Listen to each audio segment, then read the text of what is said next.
In the heart of the Yakutian Taiga, where the ground stays frozen for eternity, the Petrov family does not shop for groceries. They hunt, gather, and preserve a year of sustenance in a symphony of ancient rituals, where a single misstep can mean the difference between plenty and starvation. For the Petrovs, the seasons are not marked by dates on a calendar, but by the tasks that ensure their survival. Their year begins not in January, but in the brief, feverish burst of summer. While the sun hangs in the sky for nearly 20 hours, the family works from dawn until the pale twilight. The children, Anya and Pyotr, are tasked with the gathering. They wade through marshes thick with mosquitoes to collect buckets of wild blueberries and lingerries. Their mother, Lena, spreads the bounty on large tarps on the cabin's sun-warmed roof, turning them daily. Within days, the berries transform into sweet, chewy leather, condensed packets of summer sun that will ward off scurvy in the dark winter months. Along the forest edge, they hunt for puchka, the tender shoots of the Siberian fir and wild sorrel, which Lena ferments in birch bark containers, burying them. The cool earth to create a sharp, vitamin-rich condiment that will cut through the heaviness of winter meat. But summer is merely the prelude. Autumn is the true harvest, a time of intense, focused labor. The first frost is their starting gun.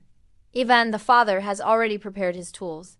His rifle is cleaned, his knives are honed to a razor's edge, and his smoking shed, a small, conical structure of logs, is cleared and ready. When he successfully hunts a moose, the real work begins. The kill must be butchered within an hour, before the carcass freezes solid.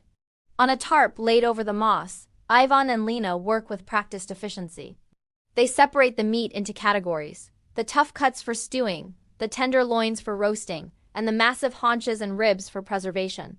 Some of the meat is destined for the koptelnya, the smokehouse.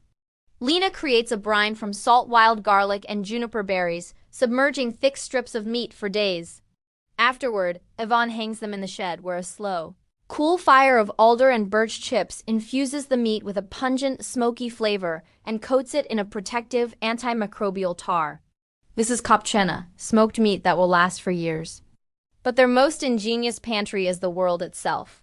Behind the cabin, Ivan maintains the pogreb, an ice cellar dug deep into the permafrost. Its entrance is a trapdoor insulated with layers of moss and felt. Inside, the temperature remains a constant -5 degrees Celsius, regardless of whether it is +30 degrees Celsius or -50 degrees Celsius outside. Here, they store the bulk of the moose meat, simply left in large frozen quarters. Root vegetables from their small, fiercely tended garden potatoes, carrots, and hardy turnips are buried in boxes of sand to prevent them from freezing into inedible rocks. This is their freezer, powered not by electricity but by the eternal ice of Siberia. The first snows signal the final phase of preparation: fishing on the Lena River. Ivan and Pyotr spend days cutting a progub, a large rectangular hole in the meter-thick ice.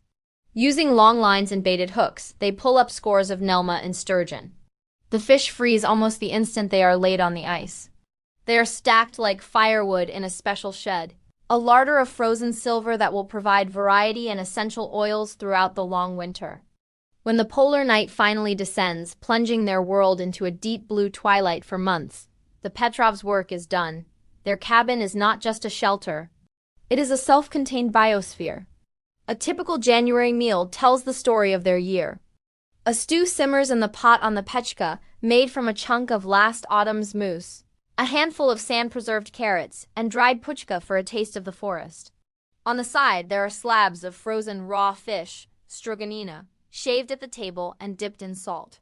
For a treat, Lena serves cups of hot tea with a few of the dried summer berries rehydrated within. One February evening, a brutal blizzard howls around the cabin, a white darkness that seems intent on swallowing them whole. Young Pyotr looks nervously at the shuttering window. "Papa, what if it never stops?"